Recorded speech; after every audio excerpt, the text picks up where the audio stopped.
Welcome to my YouTube channel എൻ്റെ വഴികൾ. ഏവർക്കും എൻ്റെ വഴികളിലേക്ക് സ്വാഗതം. ഇനിയും എൻ്റെ ചാനൽ സബ്സ്ക്രൈബ് ചെയ്യാത്തവർ സബ്സ്ക്രൈബ് ചെയ്യുക, എൻ്റെ വീഡിയോ ഇഷ്ടമായ ലൈക്ക് ചെയ്യുക, തുടർന്നും എൻ്റെ വീഡിയോകൾ ലഭിക്കുന്നതിന് വേണ്ടി ബെല്ലൈക്കൺ അമർത്തുക. വീണ്ടും ഗസയിൽ ഇസ്രായേലിന്റെ മാധ്യമവേട്ട. കഴിഞ്ഞ ദിവസം ഇസ്രായേൽ അൽ നാസർ ഹോസ്പിറ്റലിൽ നടത്തിയ ബോംബിങ്ങിൽ 5 മാധ്യമ പ്രവർത്തകർ കൂടി കൊല്ലപ്പെട്ടു. ഇതിൽ അൽ ജസീറ മീഡിയ നെറ്റ്വർക്ക് അംഗമായ മുഹമ്മദ് സലാമ, മാധ്യമ പ്രവർത്തകരായ ഹുസാം അൽ മസ്രി, മറിയം അബു ദഖ, അഹമ്മദ് അബു അസീസ്, മോവാസ് അബു തഹ എന്നിവർ ഗസയിലെ ഖാൻ യൂണിസിലാണ് കൊല്ലപ്പെട്ടത്. ഇവരൊക്കെ വ്യത്യസ്ത മീഡിയകൾക്ക് വേണ്ടി പ്രവർത്തിക്കുന്ന ഫലസ്തീൻ മാധ്യമ പ്രവർത്തകരാണ്.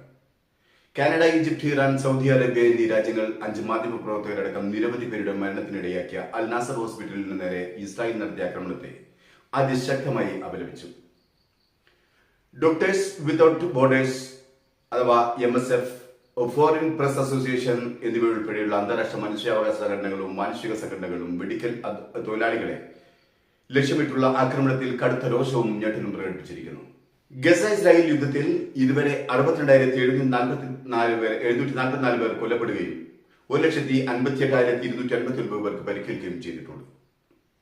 UN പിന്തുണയുള്ള മോണിറ്ററി ഏജൻസി പറയുന്നു, ഗസ സിറ്റിയിലും പരിസര പ്രദേശങ്ങളിലും ഭക്ഷണക്ഷാമം അതിരൂക്ഷമായി പ്രഖ്യാപിക്കപ്പെട്ടു കഴിഞ്ഞുവെന്ന്.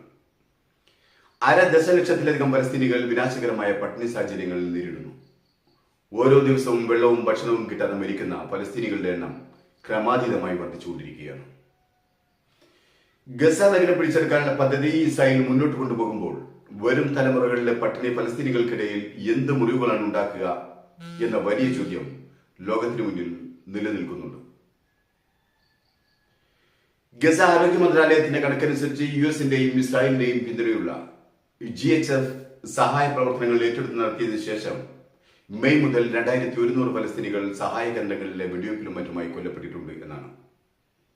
5 മാധ്യമ പ്രവർത്തകർ ഉൾപ്പെടെ 21 പേരുടെ മരണത്തിനിടയാക്കിയ നാസർ ഹോസ്പിറ്റലിന് നേരെ കഴിഞ്ഞ ദിവസം നടന്ന ബാക്ക് ടു ബാക്ക് ആക്രമണത്തിന് ഇസ്രായേൽ പറഞ്ഞത് അത് അബദ്ധവശാൽ സംഭവിച്ചതാണ് എന്നാണ്. എന്നാൽ ബെൽജിയം ആസ്ഥാനമായുള്ള ഹിന്ദ് രജബ് ഫൗണ്ടേഷൻ മനുഷ്യാവകാശ നിയമ അഭിഭാഷകരെ ഇസ്രായേലിന്റെ അവകാശവാദത്തെ തള്ളിക്കളയുകയാണ്. ആക്രമണ ദൃശ്യങ്ങളുടെ വിശകലനം കണക്കിലെടുത്ത് അവർ പറയുന്നത് ഇസ്രായേൽ പ്രയോഗിച്ച ആയുധം ഗൈഡഡ് മിസൈലാണെന്നാണ്. അവർ പറയുന്നത് ഇസ്രായേൽ ഇത്തരം മിസൈലുകൾ ഉപയോഗിക്കുന്നത് കൃത്യമായ ലക്ഷ്യം തകർക്കുക എന്ന ഉദ്ദേശത്തോടെ തന്നെയാണ്.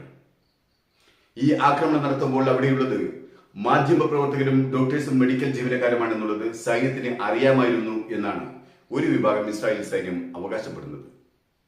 അതുകൊണ്ട് തന്നെ ഇത് ഡബിൾ ടാപ്പ് യുദ്ധക്കുറ്റമായി കണക്കാക്കപ്പെടുന്നു. ഇസ്രായേലിനും അമേരിക്കയ്ക്കും എന്ത് യുദ്ധക്കുറ്റം? ഇതുവരെ ചെയ്ത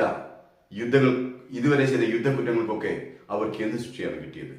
അവർക്കെതിരെ എന്ത് നടപടിയാണ് ഉണ്ടായത്? അവരെ ഒന്നും ചെയ്യാൻ ഒരു അന്താരാഷ്ട്ര നീതിന്യായ കോടതിക്കും കഴിഞ്ഞിട്ടില്ല, ഒരു ഐക്യരാഷ്ട്രസഭക്കും കഴിഞ്ഞിട്ടില്ല. ഇനി ആർക്ക് കഴിയും ഈ നായിന്റെ മക്കളെ ഒന്ന് പിടിച്ചു കെട്ടാൻ എന്ന പ്രസക്തമായ ചോദ്യം ബാക്കി നിൽക്കുകയാണ് ഇപ്പോഴും.